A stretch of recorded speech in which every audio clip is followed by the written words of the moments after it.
मंदसौर में राष्ट्रीय नागरिक सुरक्षा मंच द्वारा 17 मई को आयोजित होने वाली तिरंगा यात्रा के संबंध में महत्वपूर्ण बैठक रखी गई, जिसमें शहर के विभिन्न वर्ग के प्रतिनिधियों ने भाग लिया।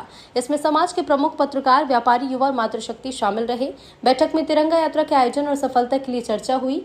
इस यात्रा का उद्देश्य भारतीय सैनिकों की वीरता और बलिदान का सम्मान करना है, जिन्होंने पाकिस्तान पर विजय प्राप्त की थी। बैठक में मौजूद वक्ताओं ने अपने विचार व्यक्त करते हुए कहा कि तिरंगा यात्रा सैनिकों के प्रति सम्मान, कृतज्ञता प्रकट करने का अवसर है। उन्होंने शहरवासियों से यात्रा में बढ़ चढ़कर भाग लेने की अपील की।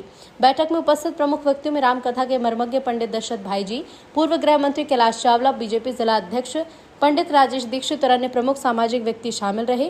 कार्यक्रम का संचालन श्री सिंह ने किया और आभार हिम्मत डांगी ने माना। मंदसौर से कैमरामैन लक्ष्मण जटिया और सिटी रिपोर्टर जितेंद्र देवड़ा के साथ सुरेश भावसार की विशेष रिपोर्ट। राष्ट्रीय नागरिक मंच सुरक्षा मंच द्वारा संपूर्ण देश के अंदर तिरंगा यात्रा निकाली जा रही है।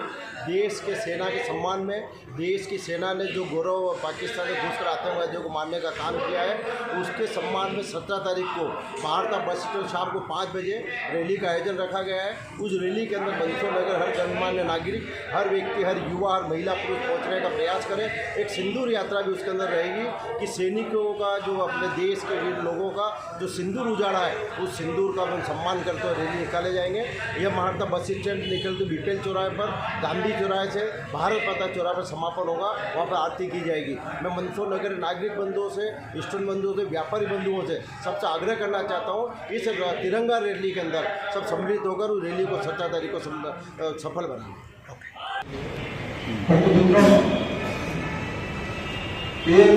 घटनाक्रम हुआ है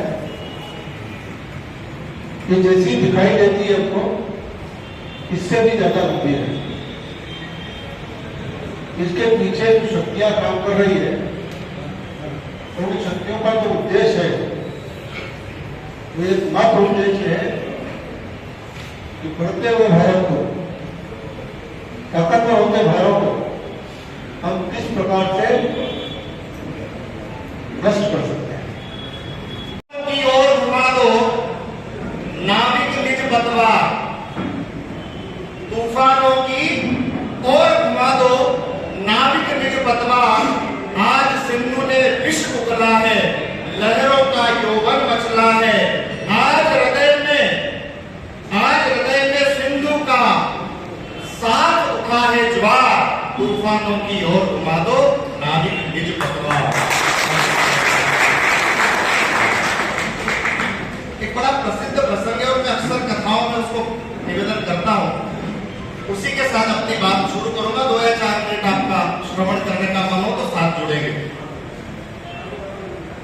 राम जी विश्वामित्र जी महाराज के यहाँ पलट जाए, कितना भी अधर्म आपको पुष्पित और पल्लवित होता दिखाई दे, पर परिणाम में विजय तो धर्म की ही होगी।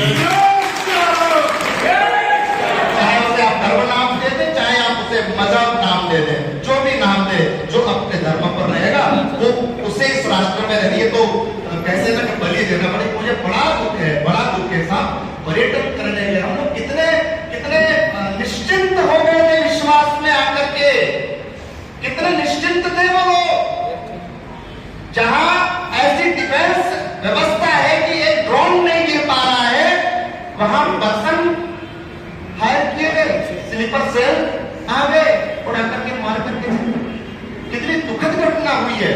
पर आज इस घटना से सीख लेते हुए भारत राष्ट्र में जन्मा, मैं पुनः कहूंगा, इस राष्ट्र में हर व्यक्ति जो जन्म लेता है उसके अंदर राम के अणु होते हैं, वो राम की संतान होता है, किसी भी धर्म को, किसी भी मजहब को। तो हमको, आपको, हम सबको, जैसे राम ने क्या कभी की साहब सब विद्या बेटी शस्त्र विद्या जानते थे, पर जब रावण के साथ उनके 2-2 हाथ होने थे तो दंडकारण्य में उससे पहले राम जी ने अगस्त ऋषि से राक्षसों को मारने का मंत्र लिया था। और उन्होंने वाल्मीकि रामायण में आदित्य हृदय स्तोत्र और श्रीमद् भागवत महापुराण में नारायण कवच। आज समय आ गया है इस राष्ट्र के हरेक सनातनी को, हरेक राष्ट्र धर्मावलंबी को या तो वो नारायण कवच का पाठ करे, जिससे उसकी सुरक्षा मजबूत होगी। और आदित्य राम जी पिताजी बोले, बेटा थोड़े शस्त्र लेके चले जाओ, थोड़ा हाथी ले जाओ, तुरंत ले जाओ, घोड़े ले जाओ और थोड़े सिपाही लेकर के चले जाओ। बोले पिताजी क्यों? बोले पहली बार युद्ध करने जा रहे हो, राक्षस आएंगे, तुम जानते नहीं उनका बल कितना है।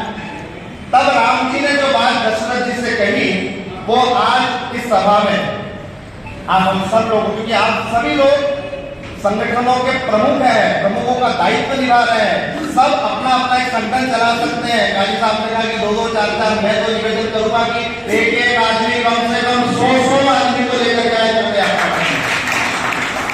तो राम जी ने जो बात कही सबसे जुड़े आखिरी तक, पूरे दुनिया बैठे आखिरी में जुड़िएगा। दशरथ जी ने कहा बेटा थोड़े शस्त्र ले जाओ, थोड़े सिपाही ले जाओ, थोड़े सैनिक ले जाओ, इससे तुमको बल रहेगा। राम जी ने कहा कि कुछ नहीं चाहिए, देना है तो ऐसा आशीर्वाद दीजिए कि जहां जाकर के खड़ा हो जाओ वही सेना तैयार है, कोई सेना नहीं था। और विश्वास कीजिएगा, आप सब जानते हैं, रामचरितमानस पढ़ते होंगे, ना पढ़ते होंगे तो 2-4 आम मुझसे सुनी चुके हैं। राम जी ने जितने भी युद्ध किए हैं, जितने भी युद्ध तारका से शुरू करके, चाहे वो रावण का संहार हो, रावण का संहार हो, किसी भी युद्ध में राम जी ने अयोध्या से न तो कभी शस्त्र मंगवाया, ना कभी कोई सेना मंगवाया। तो आप हम सबको ये जो समय है, इस प्रसंग के माध्यम से मैं, ये शक्ति कहां से आई, ये बल कहां से आया? दूसरों को बुरा कहना बहुत आसान होता है, बहुत सरल होता है। मेरा आपसे निवेदन है, अपनी शक्तियों को जागृत कर दो। अपनी शक्तियां कहां से जागृत होगी? बोले यतो धर्मस् ततो जयः, जहां धर्म होता है वहां विजय होती है। धर्म क्या है हमारा? बोले 4 घंटे घर के बाहर उनके पे बैठकर मोबाइल चला।